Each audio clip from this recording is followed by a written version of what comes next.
அனைவருக்கும் வணக்கம். எல்லாம் வல்ல இறை பரம்பொருளை வணங்கி அஸ்ட்ரோ ஸ்பிரிச்சுவல் யூடியூப் சேனலிலிருந்து ராம் தர்ஷன் பேசுகிறேன். கடந்த பதிவில் நாம் என்ன பார்த்தோம் என்று நினைவு இருக்கிறதா? 12 லக்னத்துக்கான அதிர்ஷ்ட யோகம் தரும் கிரகங்கள் எவை, துரதிர்ஷ்ட அவயோகம் தரும் கிரகங்களுக்கு என்ன கிரக பிரீத்தி பரிகாரம் செய்ய வேண்டும் என்று பார்த்தோம் அல்லவா? இப்போது துலாம் ராசி முதல் மீன லக்னம் வரை அதிர்ஷ்ட யோகம் தரும் கிரகங்கள் எவை என்று பார்ப்போமா? துலாம் ராசி லக்னம். இந்த ராசிக்காரர்களுக்கு சனி முதல் தர யோகக்காரகன் ஆவார். இவர் வலுத்து இவரது தசை புத்தி அந்தரங்கள் நடைபெறும் போது யோக பாக்கியங்களை ஜாதகர் பெற முடியும். சூரியன் செவ்வாய் குரு ஆகியோரது ஆட்சி காலங்களில் சோதனைகளும் சங்கடங்களும் உண்டாகும். குறிப்பிட்ட காலங்களில் குறிப்பிட்ட கிரகங்களுக்கு கிரக பிரீத்தி பரிகாரங்கள் செய்து கொள்வது அவசியமாகும். விருச்சிக லக்னம். சூரியனும் சந்திரனும் யோக கிரகங்கள் ஆவார்கள். இவர்களது சேர்க்கை சுப வீடுகளில் அமைந்தால் யோக பாக்கியங்கள் அதிகமாகும். இவர்களுடன் குரு சேர்ந்தோ பார்த்தாலோ சுப பலன்கள் மேலும் அதிகரிக்கும். உயர் அதிகார பதவி கிடைக்கும். இவர்களுக்கு புதன் சுக்கிரன் சனி ஆகியோரது தசை புத்தி காலங்களில் அந்தர நடக்கும் காலங்களில் சங்கடங்கள் ஏற்படும். இந்த கிரகங்களுக்கு பிரீத்தி பரிகாரங்களை செய்து கொள்வதன் மூலம் சங்கடங்களை குறைத்துக் கொள்ளலாம். அடுத்தது தனுசு லக்னம். சூரியன் செவ்வாய் புதன் குரு ஆகியோரால் யோக பலன்கள் உண்டாகும். சூரியன் புதன் சேர்க்கையும் செவ்வாய் குரு சேர்க்கையும் சூரியன் செவ்வாய் தொடர்பும் விசேஷமானவை. ராஜயோக பலன்கள் உண்டாகும். சுக்கிரனும் சனியும் கெடு பலன்களை உண்டு பண்ணுவார்கள். புதன் பாதக மார்காதிபதி என்பதால் சங்கடங்களையும் தருவார். அந்த குறிப்பிட்ட கிரகங்களின் தசை புத்தி அந்தரங்கள் நடக்கும் நேரத்தில் அறிந்து அந்தந்த கிரகத்துக்கு உரிய பிரீத்தி பரிகாரங்களை செய்து கொள்வது நல்லது. அடுத்தது மகர லக்னம்.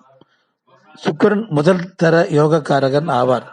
புதன் சுக்கிரன் சேர்க்கை சுப வீடுகளில் அமையும் போது யோக பாக்கியங்கள் பெருகும். சந்திரன் செவ்வாய் குரு ஆகியோரது ஆட்சி காலங்களில் எச்சரிக்கை தேவை.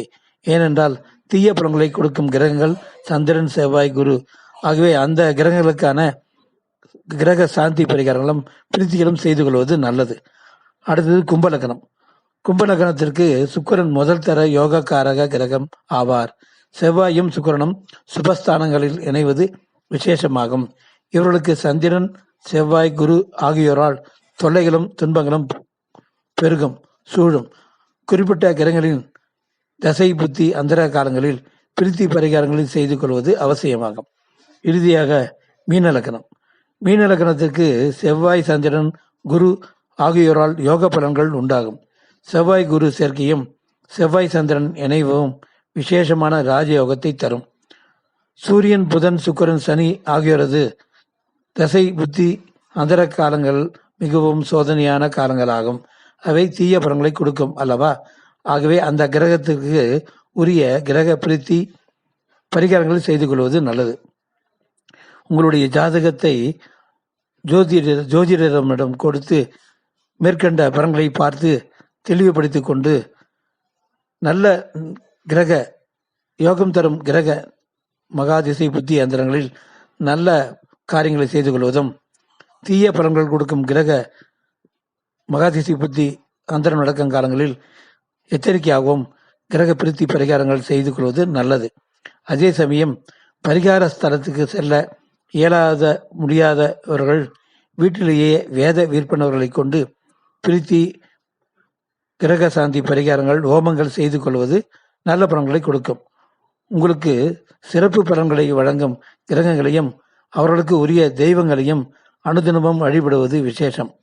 அசுப பலனை தரும் கிரகங்களின் ஆதிக்கம் நிறைந்த காலகட்டத்தில் அந்த கிரகங்களுக்கு அவர்களுக்கு உரிய அதி தேவதைகளையும் கிரகங்களையும் வழிபடுவதும் அந்த கிரக ஸ்தலங்களுக்கு சென்று வழிபட்டு வருவதால் தீய பலன்கள் குறைந்து நல்ல பலன்கள் நடக்கும் அல்லவா? ஆகவே மேற்கண்ட ஒவ்வொரு லக்னக்காரர்களும் அவர்களுக்கு யோக அதிர்ஷ்ட தரும் கிரகங்கள் நடக்கும் மகாதிசை புத்தி அந்தர காலங்களில் நல்ல பலன்களை அனுபவித்துக் கொள்ள வேண்டும் என்று கூறிக்கொண்டு விடைபெறுகிறேன். நன்றி, வணக்கம்.